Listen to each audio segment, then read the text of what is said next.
हाँ जी, आज इस वीडियो में हम करेंगे क्वेश्चन नंबर 16।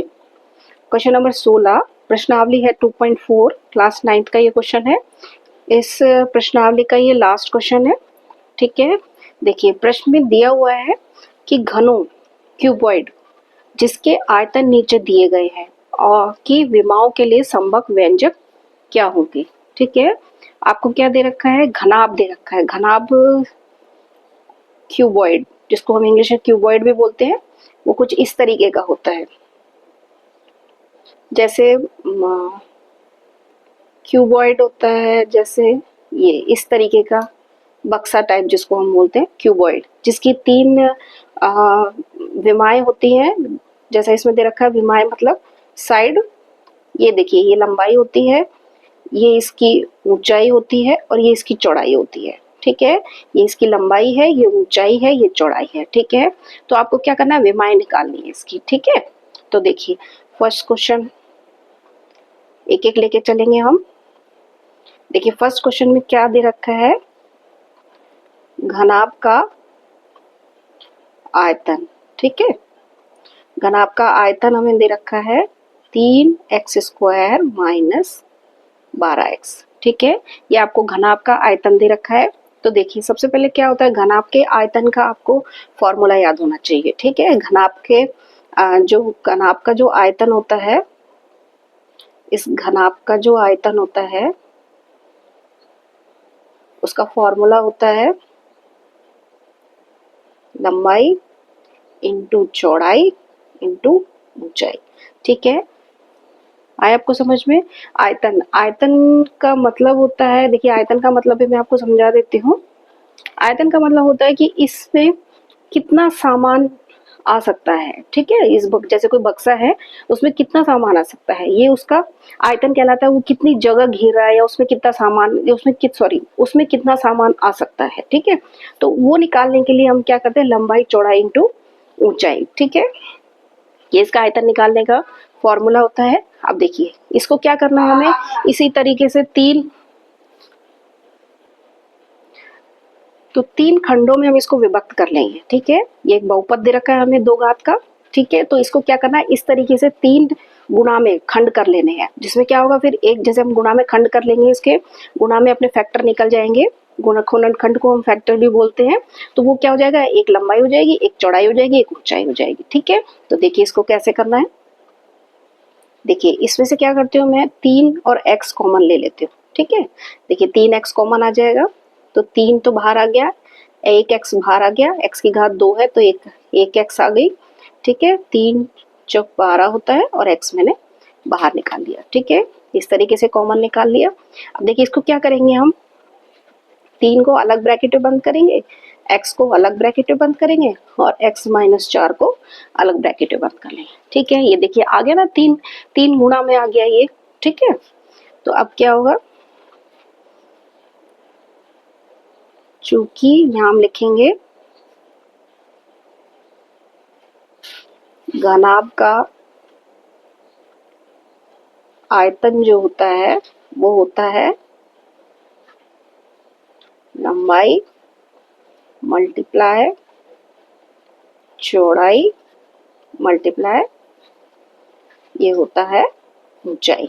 ठीक है, अब देखिए आयतन हमें दे रखा है, इसको इस तरीके से लिखेंगे हम। ये हमें दे रखा है, ये किसके बराबर आ गया, 3x x-4। ठीक है, आ गया। देखिए हमें 3 गुणा में ले लिया। अब क्या करेंगे, इसमें से आप कोई सी भी एक लंबाई ले लीजिए, कोई सी भी एक चौड़ाई ले लीजिए, कोई सी भी एक ऊंचाई ले लीजिए। ठीक है, अतः घनाभ की विमाएं, विमाएं मतलब हमें पूछा था ना कि कौन कौन सी विमाएं होती है, तो विमाएं आएगा 3, x और x-4। ठीक है, अब इस आंसर को आप इस तरीके से भी लिख सकते हैं,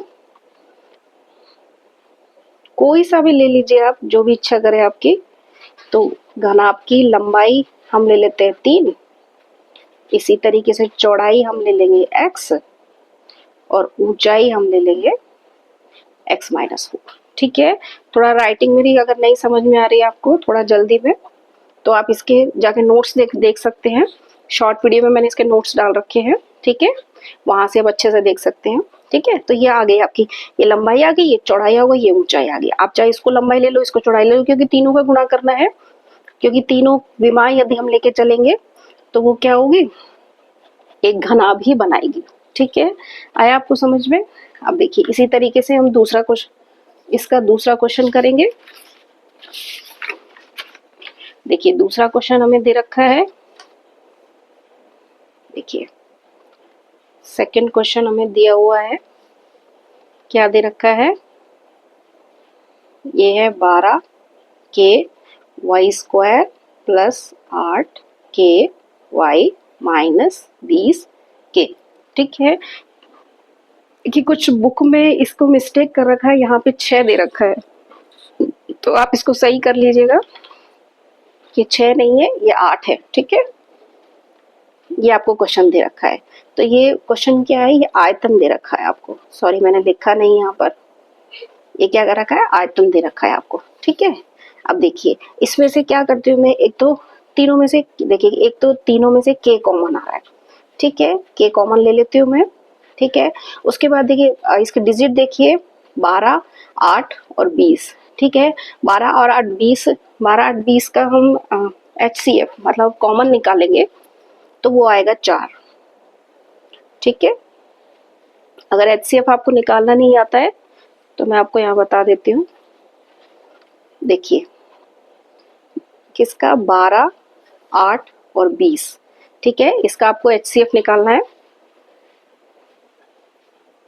हाँ जी, 12, 8, 20 दे रखा है आपको, इसका आपको HCF निकालना है। कॉमन निकालने का मतलब होता है आपको HCF निकालना है। ठीक है, एक तो HCF होता है कि आप इसके अभाज्य गुणनखंड निकाल करके फिर आप इसको कीजिए। एक इसका एक छोटा सा हल्का सा मेथड और है, वो मैं आपको बता देती हूँ, शायद आपने सीखा नहीं होगा। कि क्या करना है, इसमें जो सबसे बड़ा डिजिट है उसको ले लीजिए, उससे फिर छोटा है उससे इसको डिवाइड कीजिए। देखिए डिवाइड करेंगे हम लेकिन अलग तरीके से, ठीक है, HCF निकालने के लिए। तो इसको डिवाइड करेंगे हम, तो ये जाएगा 12 कम 12, बचेंगे 8। ठीक है, शेष 8 बचा, इसमें से माइनस करिए। अब क्या करना है आपको, यहीं पे एक भाग का चिन्ह लगाना है, और देखिए यहाँ से ये इसको उठाना है यहाँ से। ठीक है, इसको आप उठाएंगे 12 को। ठीक है, जो भी यहाँ से डिवाइड किया है, जिससे भी डिवाइड किया है उसको यहाँ लिखेंगे। ठीक है, अब देखिए ये होता है 8 एकम 8, इसको माइनस करेंगे तो 4 आएगा। ठीक है, दोबारा यहाँ भाग का निशान लगाएंगे।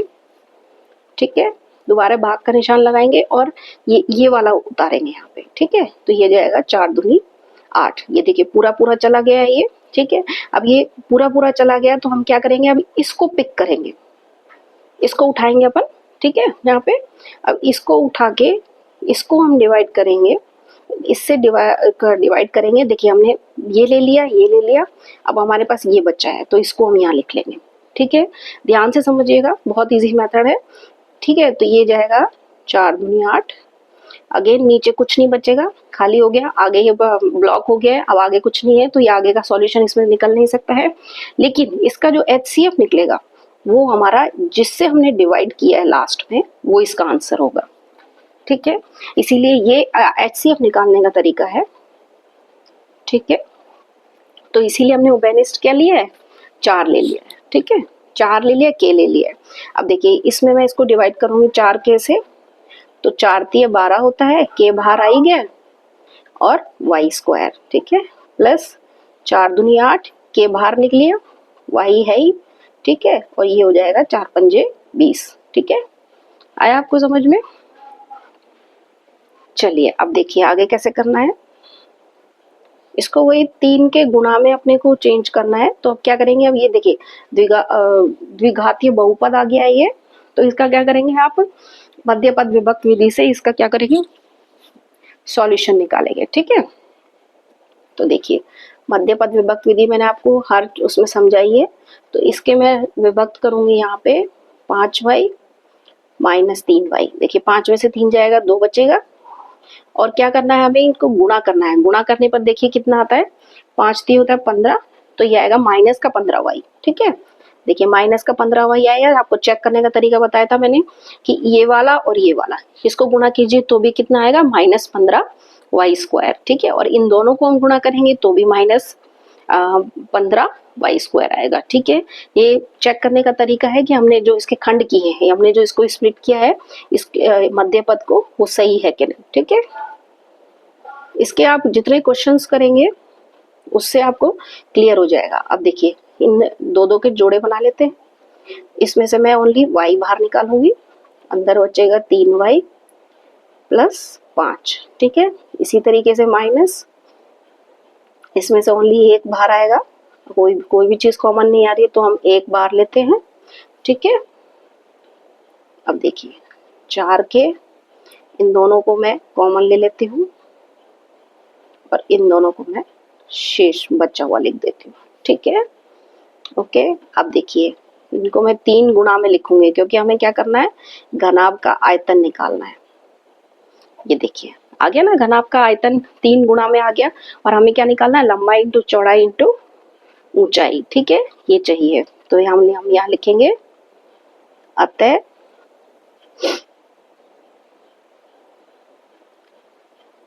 घनाभ की विमाएं, विमाएं मतलब होता है साइड, अगर आपको समझ में नहीं आ रहा है तो साइड होती है 4 के, देखिए एक -3y + 5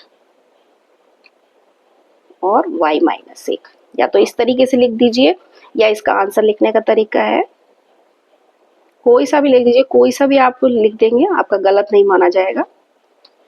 तो घनाभ की लंबाई हमने 4 के ले ली है, चौड़ाई 3y - 5 और ऊंचाई है y -1।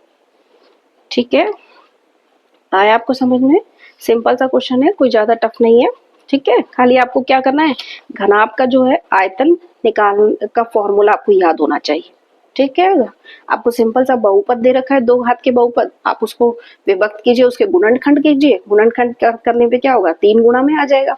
अब 3 गुणा में आ गया तो आप आराम से क्या कर सकते हैं, लंबाई चौड़ाई ऊंचाई या उसकी साइड्स को दे करके आंसर निकाल सकते हैं। ठीक है, ओके, थैंक यू।